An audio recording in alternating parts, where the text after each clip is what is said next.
જય માતાજી મિત્રો, હર હર મહાદેવ। સ્વાગત છે તમારું મારી યુટ્યુબ ચેનલ આજના સત્સંગમાં। આજના વિડીયોમાં આપણે સાંભળીશું ગીતાજીનો 7મો અધ્યાય, જેનું નામ છે જ્ઞાન વિજ્ઞાન યોગ। દિવસની શરૂઆત કરીશું ગીતાજીના પાઠનું અધ્યયન અને શ્રવણ કરીને, જેથી આપણો દિવસ, મહિનો છે કે વરસ છે જે સરસ જાય ભગવાન શ્રી કૃષ્ણની કૃપાથી। ગીતા એ ભગવાન શ્રી કૃષ્ણના સ્વમુખમાંથી ઉચરેલી અમૃત સમાન વાણી છે, જેનું સંકલન મુનિ વેદવ્યાસે કરેલું છે। જેનો એક શ્લોક, અડધો શ્લોક, એક લીટી અથવા એક શબ્દ પણ જો તમે બોલો છો તો આ ભવસાગર રૂપી સંસારને તમે વિના પ્રણાયાસે તરી જાઓ છો। જો તમને મારો વિડીયો પસંદ આવે તો લાઇક, શેર ને સબસ્ક્રાઈબ કરી કોમેન્ટમાં જય શ્રી કૃષ્ણ જરૂરથી લખજો। ચાલો આપણે કરીએ હવે જ્ઞાન વિજ્ઞાન યોગ, ગીતાજીનો અધ્યાય 7મો, જે તેના મહત્વની કથા સાથે સાંભળીશું।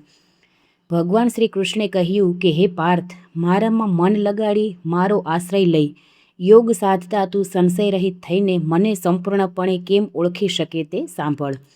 હું તને વિજ્ઞાન સહિત આ જ્ઞાન સંપૂર્ણ કહું છું, જેને જાણ્યા પછી આ લોકમાં બીજું વિશેષ જાણવા જેવું કંઈ બાકી રહેતું નથી।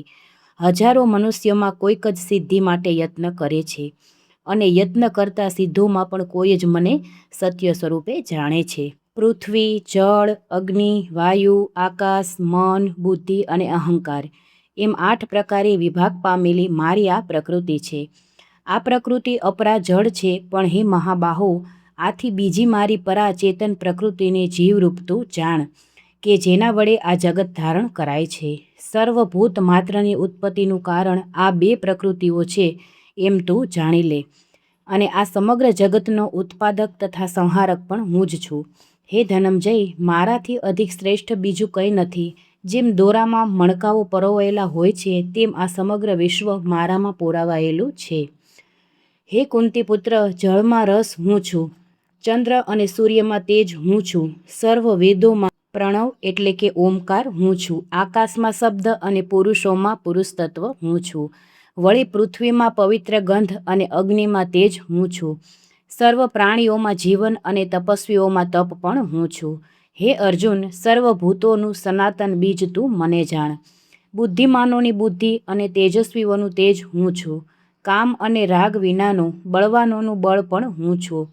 હે ભરત શ્રેષ્ઠ, પ્રાણીઓમાં રહેલો ધર્માનુકૂળ જે કામ, અન્ન પાન આદિની ઈચ્છા તે પણ હું છું, વળી સાત્વિક, રાજસિક તથા તામસિક જે ભાવો છે તેઓ મારાથી જ ઉપજેલા છે એમ તું જાણ।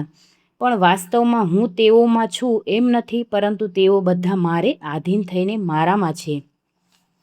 આ સર્વ જગત આ ત્રિગુણમય ભાવોથી મોહિત છે, વળી સાત્વિક, રાજસિક તથા તામસિક જે ભાવો છે તેઓ મારાથી જ ઉપજેલા છે તેમ તું જાણ। માટે એનાથી પર અને અવિનાશી એવા મને જાણતું નથી, કેમ કે મારી આ ગુણમયી દૈવી માયા ઓળંગવી મુશ્કેલ છે, પરંતુ જેઓ મારે જ શરણે આવે છે તેઓ આ માયાને તરી જાય છે। માયા વડે જેમના જ્ઞાન હરાઈ ગયા છે તેવા મૂઢ, પાપી અને આસુરી ભાવોનો આશ્રય કરનારા અધમ પુરુષો મારા શરણે આવતા નથી। જ્ઞાની મને સૌથી વધુ પ્રિય છે। હે ભરત શ્રેષ્ઠ અર્જુન, 4 પ્રકારના પુણ્યશાળી મનુષ્યો મને ભજે છે, આર્ત, જિજ્ઞાસુ, ધનની ઈચ્છાવાળો અને જ્ઞાની। તેઓમાં સદા મારામાં ધ્યાનમાં જોડાઈ રહેનારો અને એકાગ્ર ભાવથી મારી ભક્તિ કરવાવાળા જ્ઞાનીને હું અત્યંત પ્રિય છું, અને તે મને અત્યંત પ્રિય છે। એ બધાય ભક્તો ઉત્તમ અને શ્રેષ્ઠ છે, પરંતુ જ્ઞાની તો મારો આત્મા જ છે એવો મારો મત છે, કેમ કે મને પામવા કરતાં બીજી વધારે શ્રેષ્ઠ ગતિ કોઈ નથી એમ જાણતો તે યોગી એકાગ્ર ચિત્તવાળો થઈ મારામાં જ લીન રહે છે। બહુ જન્મોને અંતે આ બધું વિશ્વ વાસુદેવ જ છે એવું જ્ઞાન પામેલો જ્ઞાની મારું શરણ લે છે અને મને પામે છે। આવો મહાત્મા અતિ દુર્લભ છે। જુદી જુદી કામનાઓથી જેમનું જ્ઞાન હરાઈ ગયું છે એવા લોકો પોતાની પ્રકૃતિને વશ થયેલા તે નિયમોનો આશ્રય કરી મારા શરણે ન આવતા કામનાઓની પૂર્તિ માટે બીજા દેવતાઓને શરણે જાય છે। જે મનુષ્ય જે સ્વરૂપની પૂજા શ્રદ્ધાપૂર્વક કરવા ઈચ્છે છે તેની તે સ્વરૂપ વિશેની શ્રદ્ધાને હું દ્રઢ કરું છું। તે શ્રદ્ધાથી યુક્ત થઈ તેનું આરાધન કરે છે અને તે દેવતા દ્વારા મેં જ નિર્માણ કરેલ ઈચ્છિત ભોગો પામે છે. પરંતુ તે અલ્પ બુદ્ધિવાળાઓને જે ફળ મળે છે તે નાશવંત હોય છે. દેવોને પૂજનારા દેવોને પામે છે, પણ મારા ભક્તો મને જ પામે છે. મારા પરમ અવિનાશી અને સર્વોત્તમ સ્વરૂપને નહીં જાણતા અજ્ઞાનીઓ અપ્રકટ એવા મને પ્રકટ માને છે.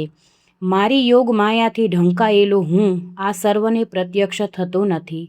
તેથી આ મૂઢ લોકો અજન્મા અને અવિનાશી મને સંપૂર્ણ જાણતા નથી. હે અર્જુન, ભૂતકાળમાં થઈ ગયેલા, વર્તમાન કાળમાં જે છે તે અને ભવિષ્યકાળમાં જે થવાના છે તે ભૂતોને હું જાણું છું, પરંતુ મને કોઈ જાણતું નથી. હે શત્રુઓને તપાવનાર ભરતવંશી અર્જુન, ઈચ્છા અને દ્વેષથી ઉત્પન્ન થતા સુખ દુઃખાદી દ્વંદ્વના મોહ વડે સર્વ પ્રાણીઓ ભ્રમિત થઈને સૃષ્ટિમાં જન્મ મરણને પ્રાપ્ત થયા કરે છે. પરંતુ જે પુણ્ય કર્મવાળા મનુષ્યોનું પાપ નાશ પામ્યું હોય છે, તેઓ સુખ દુઃખાદી દ્વંદ્વના મોહથી છૂટી દ્રઢ નિશ્ચય થઈ મને ભજે છે. જેઓ મારો આશ્રય કરી ગઢપણ તથા મરણથી છૂટવા યત્ન કરે છે, તેઓ તે બ્રહ્મને, અધ્યાત્મને તથા સમગ્ર કર્મને સંપૂર્ણ જાણે છે. જેઓ અધિપૂત, અધિદૈવ અને અધિયજ્ઞ સહિત મને જાણે છે, તે મારામાં જોડાયેલા ચિત્તવાળા પુરુષો મરણકાળે પણ મને જ જાણે છે, મારામાં લીન બને છે. ઓમ તત્સદિતિ શ્રીમદ્ ભગવદ્ ગીતા સુપનિષત્સુ બ્રહ્મ વિદ્યાયામ યોગશાસ્ત્રે શ્રી કૃષ્ણ અર્જુન સંવાદે જ્ઞાન વિજ્ઞાન યોગ નામો સપ્તમો અધ્યાય. 7મો અધ્યાય અહીં સમાપ્ત થાય છે. હવે આપણે 7મા અધ્યાયનું મહાત્મય ફળની કથા સાંભળીશું કે 7મો અધ્યાય સાંભળીએ તો શું ફળની પ્રાપ્તિ થાય. પાર્વતીજી શંકર ભગવાનને અને લક્ષ્મીજીએ વિષ્ણુ ભગવાનને કહ્યું કે હે પ્રભુ, હવે આપ અમને 7મા અધ્યાયનું મહાત્મય અને તેના ફળ વિશે જણાવો. આથી કરીને શંકર ભગવાને પાર્વતીજીને અને વિષ્ણુ ભગવાને લક્ષ્મીજીને કહ્યું કે હે દેવી, હું તમને ગીતાજીના 7મા અધ્યાયનું મહાત્મય કહું છું, જેને સાંભળવા માત્રથી માનવી તેના તમામ પાતકોથી મુક્ત થઈ જાય છે. આ અંગેની એક કથા સાંભળો.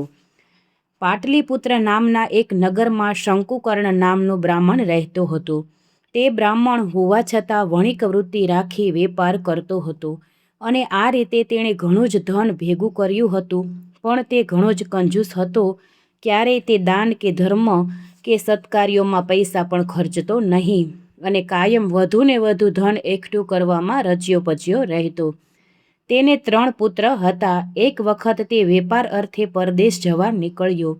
ત્યારે પોતાની પાસે જે ધન હતું તે તેણે પુત્રોને ખબર ન પડે તેમ છાની રીતે જમીનમાં ખાડો ખોદી અને દાટી દીધું.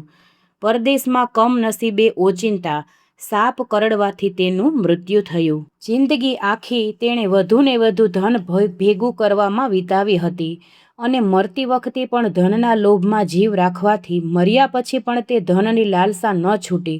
એટલે સાપ બની પોતાના ધનનું જ્યાં દાટેલું હતું ત્યાં રહેવા લાગ્યો. એક વખત સર્પયોનિથી પારાવાર પીડિત થઈ જતા તેણે પોતાના પુત્રોને સ્વપ્નમાં આવીને કહ્યું કે હે પુત્રો, મેં પાછલા જન્મમાં અમુક સ્થાન ઉપર મારી પાસે જે કંઈ ધન હતું તે દાટી દીધું છે. આ ધનના મોહના કારણે મને સર્પયોની પ્રાપ્ત થઈ છે અને હું સર્પયોનીમાં ઘણો જ પીડાઈ રહ્યો છું. તેમાંથી મારો ઉદ્ધાર કરો. મેં જે સંઘળું ધન જમીનમાં દાટ્યું છે તે લઈને તમે 3 સરખા ભાગે વહેંચી લો. 3 છોકરાઓને સાથે જ આ સ્વપ્ન આવતા મોટો અને નાનો 2 છોકરાઓને પિતાની આવી કષ્ટદાયક સ્થિતિ જોઈ અને ઘણું જ દુઃખ થયું અને તેમનો કેવી રીતે ઉદ્ધાર કરવો તે વિચારવા લાગ્યા. જ્યારે વચલો છોકરો પોતાના પિતાની આવી નરક યાતનાની પીડાથી જરાય પરવા કર્યા વગર આ બધું જ ધન પોતે એકલે જ હાથે હડપ કરી લેવાનું વિચારવા લાગ્યો. તેના 2 પુત્રો પિતાનો સર્પયોનીમાંથી ઉદ્ધાર કરવા શું કરવું તે અંગે વિચારવા લાગ્યા.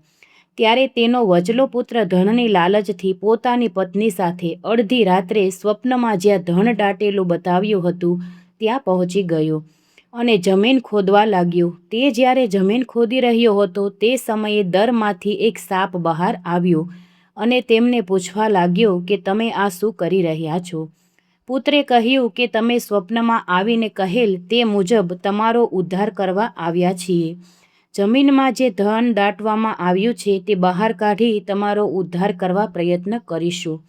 પુત્રના આ શબ્દ સાંભળી પિતાએ કહ્યું, આ ધનને બહાર કાઢીને વાપરવાથી મારો ઉદ્ધાર થવાનો નથી, પણ તમે ત્રણેય ભાઈઓ સાથે મળીને મારા શ્રાદ્ધના દિવસે ગીતાજીના 7મા અધ્યાયનો પાઠ કરી બ્રાહ્મણોને જમાડીને તેમને દક્ષિણા આપો. આમ કરવાથી મારો ઉદ્ધાર થશે.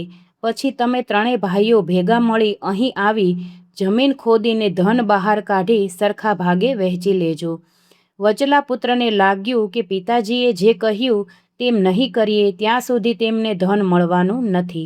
આથી પતિ પત્નીએ ઘરે જઈ બધી વિગત તેમના બંને ભાઈઓને જણાવી.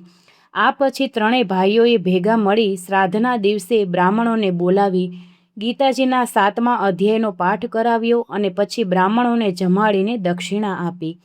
આમ ગીતાજીના 7મા અધ્યાયના શ્રવણ પાઠથી તેમના પિતા શંકુકર્ણનો સર્પયોનિમાંથી ઉદ્ધાર થયો અને તે વૈકુંઠમાં ગયો. પછી ત્રણેય ભાઈઓએ જમીન ખોદીને બધું ધન બહાર કાઢી સરખા ભાગે વહેંચી લીધું. ગીતાજીના 7મા અધ્યાયના પાઠના પ્રભાવથી પિતાની સાથે સાથે તેઓનો પણ ઉદ્ધાર થયો અને અંતકાળે તેઓ મૃત્યુ પછી વૈકુંઠને પામ્યા. શ્રીમદ ભગવદ્ ગીતાના 7મા અધ્યાયનું મહાત્મ્ય અહીં પૂર્ણ થયું. મિત્રો, આપણે ગીતાજીનો 7મો અધ્યાય અને મહાત્મ્યની કથા સાંભળી, જે આ વૈશાખ માસમાં ખૂબ જ પુણ્ય આપનારી છે, આપણા પિતૃઓને મોક્ષ આપનારી છે. મારો વિડીયો તમને ગમ્યો હોય તો કોમેન્ટમાં જય શ્રી કૃષ્ણ જરૂરથી લખજો. જય માતાજી.